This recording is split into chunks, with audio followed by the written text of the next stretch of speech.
inkuru y'incamugongo ngiye kumvikana mu murenge wa Kitabi mu kagari ka Mujuga mu mudugudu wa Nyakanyiri. Nzabandora Vedaste ukekwaho kwica umwana w'imyaka 18 y'amavuko ubwo yashakaga kumusambanya uyu mwana bikarangira amwangiye.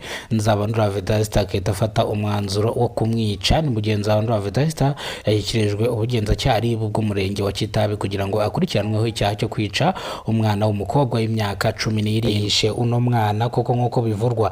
Ese koko Nzabandora yashakaga gufata uno mwana ku ngufu nk'uko bivurwa?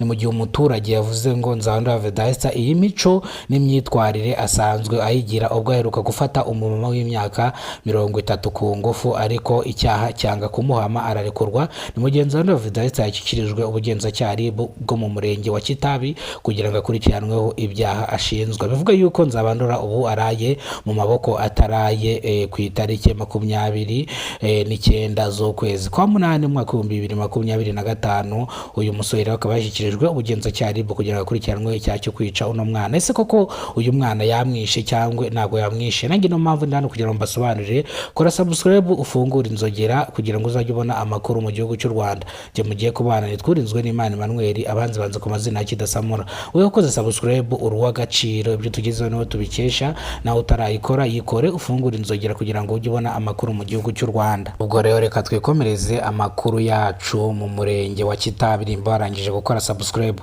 Nzabandora Vedaste ubwo yavaga mu kazi yasanze umwana w'umukobwa ku muhanda, ariko yavugaga abo bakobwa bari ku muhanda bigurisha, ariko uyu mwana yari muri quartier. Ni mu gihe yageraga ku muhanda asifura uno mwana, umwana musifuye aza amusanga. Bivuze ngo umukobwa w'imyaka 17 ntago aba akiri umwana, bivuze ngo aba akiri inkumi.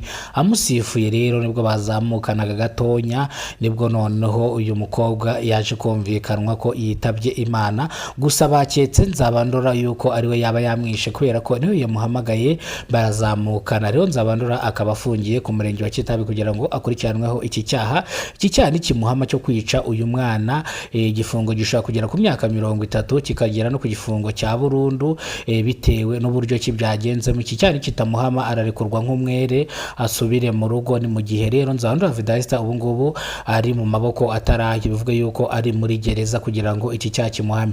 Ni mu gihe ubugenzacyaha bwatangiye iperereza mu kagari ka Mujuga mu mudugudu wa Nyakanyiri kugira ngo koko barebe nimba Nzabandora yaba yakoze iki cyaha. Ni mu gihe abaturage bavuze ngo n'ubundi Nzabandora Vedaste asanzwe afite imico itari myiza. Ni mu gihe yigize gufata umugore ku ngufu w'imyaka 35, gusa icyaha cyanze kumuhama agirwa umwere aragaruka muri society nyarwanda. Gusa ibingibi ntago byabatunguye nk'abaturage, bivuze yuko bamurambiwe hano kwa kano kagari koko asanzwe ateza umutekano muke. Ni mu gihe agenda agasinda akaza avuga yuko azica abantu, bivuze ko ibingibi gusa abaturage nta bimenyetso babifitiye ku buryo babishinza uno mugabo yuko yavuze yuko azabica. Ni mu gihe rero uyu mugabo yashirizwe ari mu bugenzacyaha gusa twagerageje kubaza abandi baturage cyangwa abaturanyi baturanye nawe badusobanuriye yuko Nzabandora Vedaste nta kazi agira, ikimutunze no kwiba. Aherutse kwiba imashini baramwirukankana ntibamufata, nabwo bamureze icyaha nabwo cyanga kumufata, ariko yafunzwe iminsi igera kuri 5 ararekurwa. Ni mu gihe nanone aheruka gufata ingurube y'umuturanyi arayica arayirya isangira n'abandi bagenzi be b'ibisambo. Nyirayo avuze arakubitwa birangira nabwo ajyanwe. Icyaha cyanga kumuhama nabwo haciye icyumweru kimwe abasha kugaruka muri society nyarwanda. Bivuze yuko yananiranye yigize ikinanirwa kano kagari ka Mujuga, ariko ubu ngubu sinzi ko icyaha ari gushinzwa ari buze kukirokoka cyo kwica umwana w'umukobwa. Ndetse Kidasamura ni itangazamakuru ritandukanye mu mujyi wa Kigali kandi itangazamakuru rikomeye. Nimba rwo rwa mbere yize kubona muyora Kidasamura TV Rwanda, kora subscribe tuze turambure inkuru mu gihugu cy'u Rwanda kugira ngo nawe ujye ubasha kubona amakuru mu gihugu cy'u Rwanda 5 kwa 5. Wowe wakoze subscribe kuri Kidasamura TV Rwanda uruwa gaciro, ibyo tugezeho ni wowe tubikesha. Nawe utarayikora subscribe yikore kubera ko nawe ugira ngo ujye ubona amakuru mu gihugu cy'u Rwanda. No mu gihe umuntu wese uri kureba ino video mu gitondo turi watembereze ishyamba rya Nyungwe kuri live Kidasamura TV Rwanda, ndabatembereza Nyungwe murebe ibyiza bitatse u Rwanda. Ubwo turi bugere ku w'inka turaza gutangirira Kitabi, turaza kwinjira turaza kwinjira ishyamba ahantu hazwi ku Kitabi, turisohokere ahantu hazwi nko mu Gisakura.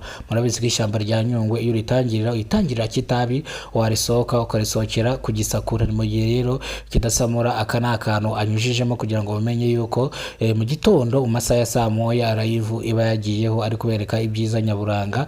Murakoze cyane igihe mwari mu bana, twarinzwe n'Imana Emmanuel, abandi banze ku mazina ya Kidasamura. Wowe wakoze subscribe, uruha agaciro ibyo tugezeho, niwe tubikesha. Imana